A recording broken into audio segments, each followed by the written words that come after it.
c'est la vérité, croyez-la, peu importe ce qui arrive, croyez-la de toute manière. C'est ainsi que les autres ont dû la croire, et nous n'en sommes pas dispensés. Dieu a donné la Palestine à Israël, cependant ils ont dû combattre pour chaque pouce de terrain. La promesse est à vous, mais vous devez vous battre pour chaque pouce que vous réclamez.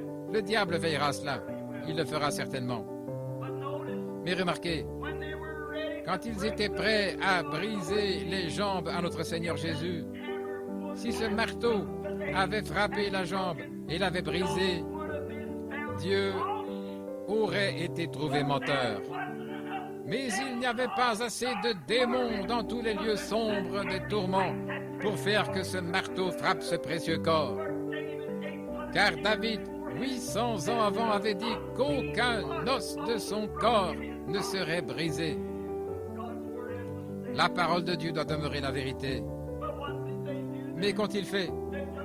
Ils ont pris une lance et l'ont enfoncée dans son côté, et le sang et l'eau sont sortis pour accomplir ce que la Bible avait dit. Ils ont percé mes mains et mon côté. La parole fut accomplie. Alors quand il était mourant, oh, quelle heure terrible! Je pense à ce cantique, et en toute honnêteté, cela me donne des remords quand je pense à ce cantique que le poète a composé il y a bien des années, alors que les rochers se fendaient et que les cieux s'assombrissaient. Mon sauveur baissa la tête et mourut.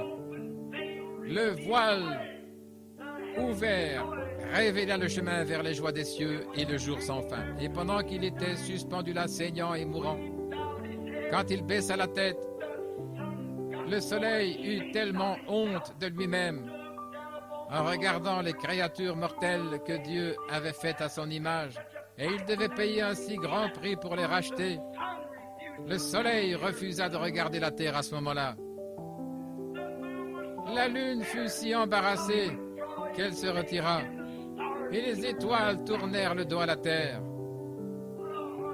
Quelle chose horrible doit être le péché, de voir comment Dieu a dû traiter cela. Et de voir ces sacrificateurs qui se moquaient de lui alors que les crachats coulaient sur son visage. Un homme l'a frappé à la tête avec un roseau et lui a dit « Si tu es prophète, dis-nous qui t'a frappé. » L'un d'eux lui a arraché la barbe du visage, il l'a frappé au visage. Et il voulait qu'il prenne sa défense. Il a dit « Si mon royaume était de ce monde, j'invoquerais immédiatement mon Père et il m'enverrait 12 légions d'anges. » Le cours des événements aurait pu changer. Mais comment pouvait-il le faire? Il ne pouvait tout simplement pas faire cela, car c'étaient ses propres enfants qui réclamaient son sang. Pourriez-vous imaginer un papa, un père, et ses propres enfants dans les ténèbres réclamant le sang de leur propre père? C'est la raison pour laquelle il ne pouvait rien faire d'autre que de mourir. S'il ne l'avait pas fait, ses enfants seraient perdus. Les créatures seraient perdues. Mais il devait mourir pour sauver son peuple. Et quand il est mort, quand il baissa la tête, cette terre eut un frisson dans le dos. Elle a dû avoir une dépression nerveuse, car la Bible dit que toute la terre, de la 6e à la 9e heure, était plongée dans les ténèbres, toute la face de la terre. Et la terre trembla, et les rochers se fendirent, et le voile du temple se déchira de haut en bas. Les billots pour le sacrifice étaient renversés, le Fils du Dieu vivant était mort. Il était mort, au point que le soleil le reconnut. Il était mort si bien que la lune le reconnut. Il était mort si bien que les étoiles le reconnurent. Il était mort au point que la terre le reconnut. Il était mort si bien que les éléments le reconnurent, que les atmosphères le reconnurent. Tout devait reconnaître que c'était le Fils de Dieu. Car la parole de Dieu ne pouvait pas faillir. La promesse de sa venue avait été donnée depuis le jardin d'Éden. Lui, la semence qui écraserait la tête du serpent. Alors que lui est-il arrivé? Où est-il allé? Après qu'il eut quitté la croix et qu'il eut été mis dans la tombe de Joseph d'Arimathée, il était si pauvre qu'il n'avait pas un endroit où reposer la tête. Il était né dans une crèche, il traînait la mauvaise réputation d'être un enfant illégitime. Sur la terre, on s'est moqué de lui, on a ri de lui, il a été l'objet de railleries, on s'est moqué de lui et il a été rejeté. Et quand il est mort, il dut mourir de peine capitale au milieu de 2 bandits. Et il n'avait même pas d'endroit où être enseveli, et il fut enseveli dans la tombe de quelqu'un d'autre. Le Dieu même du ciel venant sur la terre, que pensons-nous être pour pouvoir endurer une petite souffrance?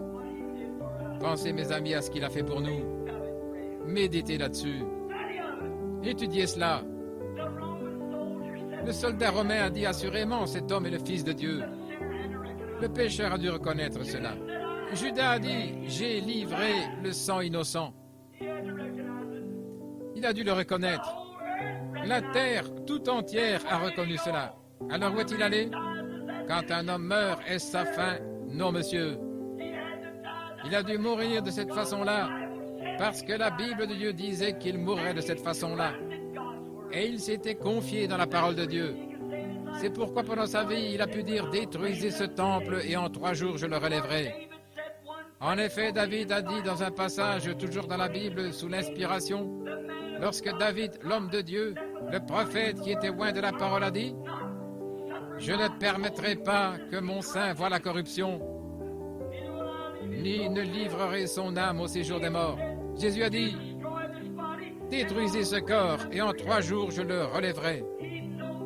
Il savait que la parole de Dieu ne pouvait pas faillir. Oh là là! S'il a pu se reposer solennellement sur cela, croyant que la parole de Dieu ne peut pas faillir, combien plus pouvons-nous nous reposer sur la vérité?